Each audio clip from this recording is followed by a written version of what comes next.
অন্য রাজ্যে বিজেপি যা করছে আমার রাজ্যে টিএমসি তাই করছে। অন্য রাজ্যে বিজেপি শাসিত রাজ্যে থানার মধ্যে পুলিশ দিয়ে মুসলিম যুবকদের পিটিয়ে মারা হচ্ছে। আমার রাজ্যে বারাইপুরেতে একদিনেতে দুটো মুসলিম ছেলেকে থানার মধ্যে পুলিশ দিয়ে পিটিয়ে মারা হয়েছে।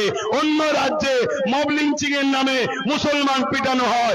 আমার রাজ্যে বাঁকুড়াতে গোরক্ষকের নামে মব লিঞ্চিং এর নামে তাদের পিটিয়ে মারা হয়। আমার কলকাতায় রিকশাওয়ালা গরিব মুসলমান তাকে মব লিঞ্চিং করে পিটানো হয়। অন্য রাজ্যে হিজাব বোরখা পরার জন্য তাকে বেইজ্জতি করা হয়। আমার রাজ্যে হিজাব পরে স্কুলে যাওয়ার জন্য সেই ছাত্রীকে স্কুল থেকে বার করা হয়। অন্য রাজ্যে বোল্ডুজার দিয়ে মসজিদ মাদ্রাসা ভাঙা হয়। আমার রাজ্যে বোল্ডুজার দিয়ে দুর্গাপুরে মাদ্রাসা ভাঙা হয়। অন্য রাজ্যে যা হচ্ছে আমার রাজ্যে তাই হচ্ছে। অন্য রাজ্যে বিজেপি অমুসলিমকে দিয়ে মুসলমানকে মারছে। আমার রাজ্যে টিএমসি মুনাফিক মুসলমানদের দিয়ে মুমিন মুসলমানকে মারছে। এতে আপনারা একমত না আলাদা? হাত তুলে বলেন একমত না আলাদা? একমত না আলাদা? আব্বাস সিদ্দিকী যে কথাগুলো বলছে সত্য না মিথ্যা? সাক্ষী দেন সত্য না মিথ্যা? তাহলে এই জায়গায় দাঁড়িয়ে থেকে আমার কওমের ভাইদের বাঁচাবার জন্য একজন ধর্মগুরু হিসাবে আমার ভাবা দরকার আছে না নাই? আমি একজন ধর্মগুরু হিসাবে আমার কওমকে সজাগ করার জাগাবার দরকার আছে না নাই? এই জন্য আহলে সুন্নাত ওয়াল জামাত বিভিন্ন জায়গায় কাজ করছে, বিভিন্ন জায়গায় প্রচার করছে। জাগো আমার জাতি, জাগো আমার কওম, ভাবো বোঝো। আগে দেখেছিলাম মুখ আলাদা, এখন দেখছি মুখ আলাদা।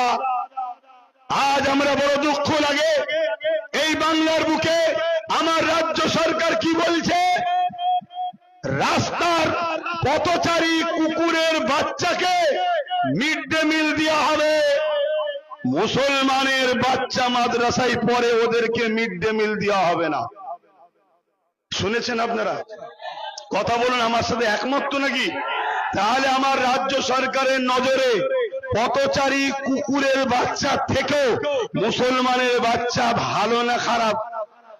তাহলে যে মুসলমানের বাচ্চাকে পথচারী কুকুরের থেকে রাজ্য সরকার খারাপ নজরে দেখে, যে পথচারী কুকুরের বাচ্চাকে মিড ডে মিল দেবো, মাদ্রাসার বাচ্চাদের মিড ডে মিল দেবো না, তাহলে সেই সরকারকে তো আমাদেরও ভাবানো দরকার যে আমরা তোকে টিকিয়ে রেখেছি বলে তোর ভাইপোর গাড়ি বাড়ি হচ্ছে, আমরা সরে গেছি বলে বামফ্রন্ট উড়ে গিয়েছিল, আমরা ছিল বামফ্রন্ট ছিল, আমরা সরব তুইও চলে যাবি।